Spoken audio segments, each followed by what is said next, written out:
Good evening, everyone, and welcome to League of Leaders.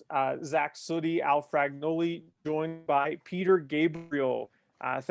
Thanks for joining us, Peter. A little bit about Peter. Peter is an expert in professional coaching, leadership development, and emotional intelligence with Key Leadership LLC. Peter coaches C-suite executives, emerging leaders, and managers to develop self-awareness, behaviors, and skills to be more effective as leaders.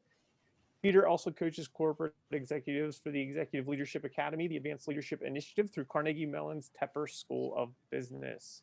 Peter has extensive experience in the corporate environment. Prior to professional coaching, Peter spent 19 years working with corporate clients at Vanguard, a global investment manager. Peter was responsible for 12 teams with 4 to 5 employees associated with each team. His clients varied across diverse industries such as financial, manufacturing, legal, and entertainment. And again, thank you for being here, Peter. Appreciate it. Thank you, Zach and Al, for having me. Appreciate it. So Peter, want to start off with a very simple question that probably has a very robust answer. Tell us about what you do and what is Key Leadership? Yeah, hopefully it'll get a robust answer. But what Key Leadership is, it's actually an organization where we provide training, so corporate training around leadership and also executive coaching. And so that's a one-on-one interaction typically.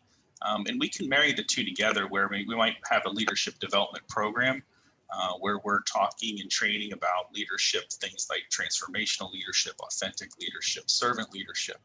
And then you marry that up with coaching and say, okay, that's the classroom or the practical application in terms of, the theoretical application of the information that the participants would receive. And then we marry that up with the coaching where they'll get the practical application.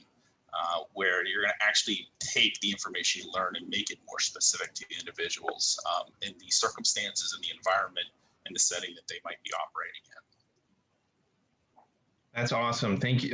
Thank you for sharing that, Peter. So in addition to the Key Leadership that you do, you're an adjunct professor at Robert Morris University and at Creighton University.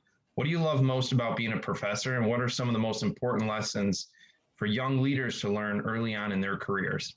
Yeah, I love teaching. So I love to say that building a pipeline of leaders, that's my kind of my mantra, what I'm trying to do. And whether it's through training, whether it's through coaching, whether it's through teaching, I'm trying to make sure that we have a nice pipeline of leaders for the future. And so in my teaching at Robert Morris, I teach human resources, I teach compensation, and in that, I've learned in working with the students, they're so passionate and so willing to learn. Some of the challenges, though, are just being open to where the road when they're early on in their career. So being open and flexible as to where the road might lead them, not having a set path. I think, Zach and I've talked about careers in the past where you sometimes think you're headed in a very linear fashion and that your career is going to take you down a path, and it doesn't, and you have to divert. I'll use myself as an example. I was at Vanguard for 20 years, as Zach had said, and I had zigzagged throughout the organization and, would try a certain role for a couple years, get that experience and move on and try something else. So I got to see the organization from many different hats. And so for young people, I think it's just being open to, we may think, hey, I want to be an accountant, or I want to be someone in marketing, but being open to where the road may take you, I think is what I would say is really critical, especially in those early years. The second thing is networking. And what I mean by networking is getting that first job. I teach a lot of my students when I work with them about the importance of posting on a job site, looking for jobs out on a job site. That's just not the way to do it.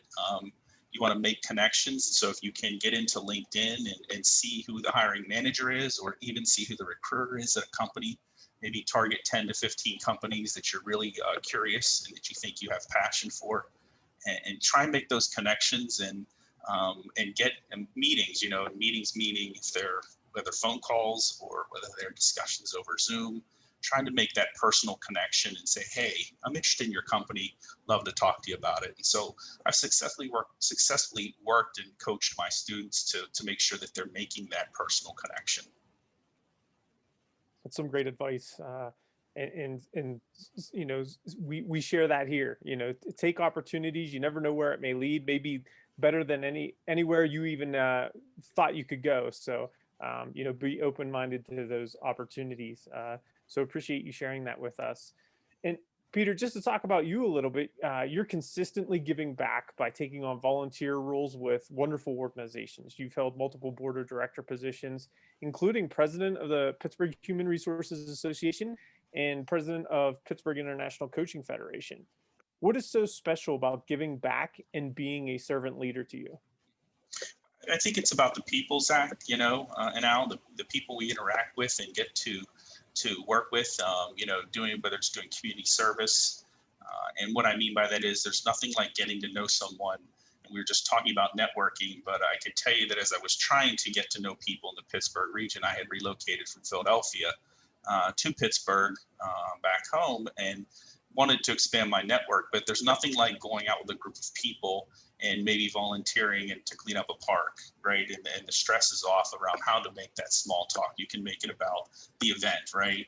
And I know you and I, for instance, got to know each other very well through the conference work we did, right? And helping check in vendors. And so having that ability to network and talk to people, I think is really what brings me passion. I love people, I love interacting with people. And so I would say that, you know, it's really important in terms of our professional development to make sure that we're continually to build our network. What I would say to you personally, though, as president of the Pittsburgh Human Resources, and I can't take credit for this, Liz Lamping, you know, who's the executive director, and I, we navigated the organization, I feel, and I'd like to say successfully through COVID. There were a lot of challenging decisions that year. And so what I would say, you know, it's great to give back, but I also feel that you know, I learned a lot last year being president and having to navigate the organization, worried about events. How are we going to handle the financials? Are we going to make it through, right? And so these are the things as a leader that were going through my head that when I think about what I take away and what I learned, and anyone who's thinking about, you know, volunteering and the experiences you have, that will I'll carry that with me forever, Al and Zach, because if anybody, you know, I'm the CEO of my own company, but if I want to go back and work for somebody, I can say I successfully navigated an organization through COVID and came out okay on a positive, right? I mean, it was a challenging time, very challenging. We didn't know what happened. I remember when COVID hit at the very beginning, that we had a big event scheduled, our HR Academy. We had to make tough decisions on what we were going to do. And we moved it online, and we were very flexible and agile, and that's really what helped us to remain positive and stay in a state where we could deliver great programming for our members, but also balancing the financials. So. That's awesome. That's all great information. Thank you for sharing that with us, Peter. One other question we have for you is, what makes a leader effective today, and how can we be effective through a crisis? For example, the global pandemic that we're still dealing with today. Yeah, it's a great question. Now, I think that there are three critical aspects to being successful in these types of environments, these challenging environments, and they definitely are challenging, right? And I think the environment's going to continue to be challenging, and so leaders are going to need to be adaptable. They're going to be agile, and leaders are going to need to be creative. And so I'll go into those a little bit, but adaptable. You want to be able to adjust to your environment. It's no longer acceptable to think that I'm just going to have status quo and equilibrium. You know, the environment continues to change.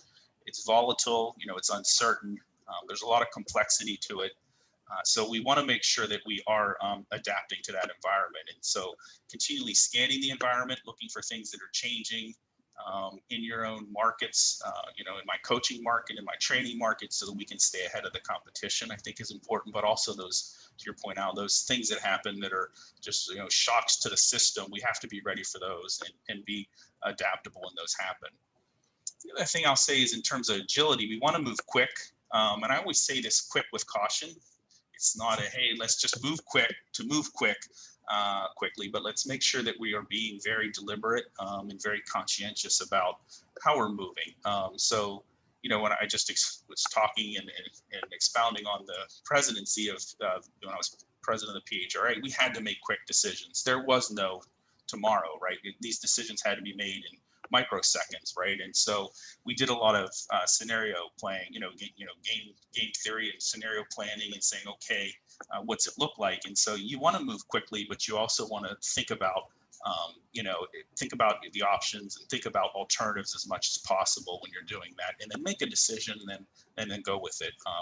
Work with a lot of leaders who, they want to work on being more decisive. They get feedback, right? I think that gets into that agile piece. You want to make sure your followers as a leader, see you as agile and moving pretty quickly when you need to. Creativity is so critical to a leader. And what I mean by creativity is really having new and novel ideas for solving problems. So these challenges are called adaptive challenges, which means they might not have even been seen before by you as an employee or a leader. And so these adaptive challenges require us to go outside our normal routines, and we're seeing that so much in this environment. So I think the understanding that we have to be creative, we have to come up with new ways of doing things. Just as we said, staying with the status quo is no longer acceptable.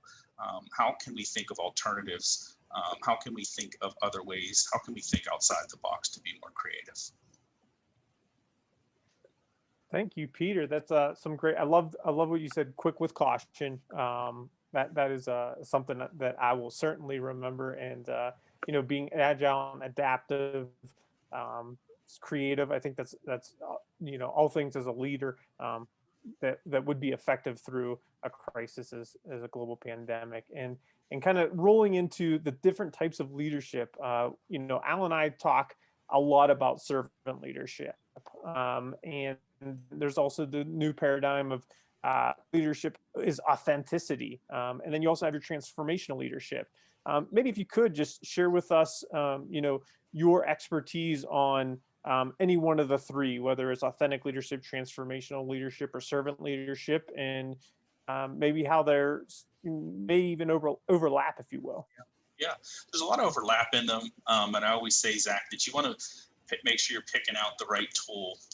And so I think that I don't believe just in one leadership theory. There's a lot of literature out there, I know, that talks about the theories from my background, but it's knowing when to use a hammer, right, for a nail. And so if you have a nail, you want to use a hammer. And so making sure that we're using the right tool in the right moment, understanding the situation. And as we talked about being adaptive, right, there's adaptive leadership. But let's talk a little bit about authentic leadership. Let's start there, right? And because a lot of my coaching when I work with individuals really dovetails nicely off of authentic leadership. And that's where you really want to be your genuine, authentic self and bring that to work. And that starts with self-awareness. And so having a keen self-awareness, know thyself, as they say, right? That authentic leader really knows who they are.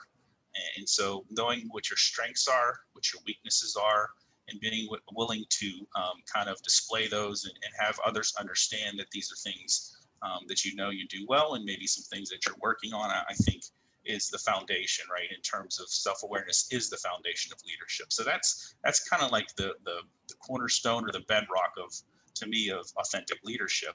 And then you kind of move up and say there's balanced processing, and that's remaining objective around, we have a lot of changing conditions, as we just said earlier. And so you want to be balanced in your thoughts and be objective when you're receiving this information, and not making rash decisions that may not be the best. Are you making decisions based on emotion, right? And that's a huge part of the emotional intelligence. And usually when we make decisions solely on emotion, like if somebody says something that pushes us and we snap back and react with emotion, then the logic is out of the brain, right? And when that happens, it might not be the best decision.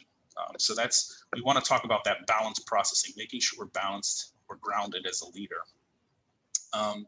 You have the internalized moral perspective. And this is what Zach, you asked, all of the leadership theories that I've come across practically have some type of ethical component, right? And so this is that idea of probably the ethical, most leaders are ethical in terms of, we strive to be ethical leaders. So you're regulating your behavior based on your values. You're not looking to external sources for your, how you're going to react, how you're going to behave, how you might handle a certain situation, problem, whatever the case may be. So it's really important to understand who you are as a leader in terms of your moral compass. And so I can't stress that enough. All the leadership theories, again, tend to have some type of ethical component to it. And then the last piece of authentic leadership is relational transparency. And that's expressing your thoughts and feelings, your ability to do that are identified as your true self. So how do you express your feelings? To me, this kind of works nicely with emotional intelligence, which is understanding your emotions, but then also being able to express your emotions and reading emotions in others and takes it to another level, right? But your ability to express those thoughts and feelings and emotions to others really is how you build a bond for that relationship, and that's what relationship with transparency is about. So, Peter, thank you very much. That was all great stuff, and we appreciate your time this evening, and just want to let everyone know that you can catch Peter at Key Leadership, and check him out online. And hope you join us next week for League of Leaders. Fantastic stuff. Thank you, Peter. Thank you, Val. Thank you, Zach, so much for having me. I appreciate it.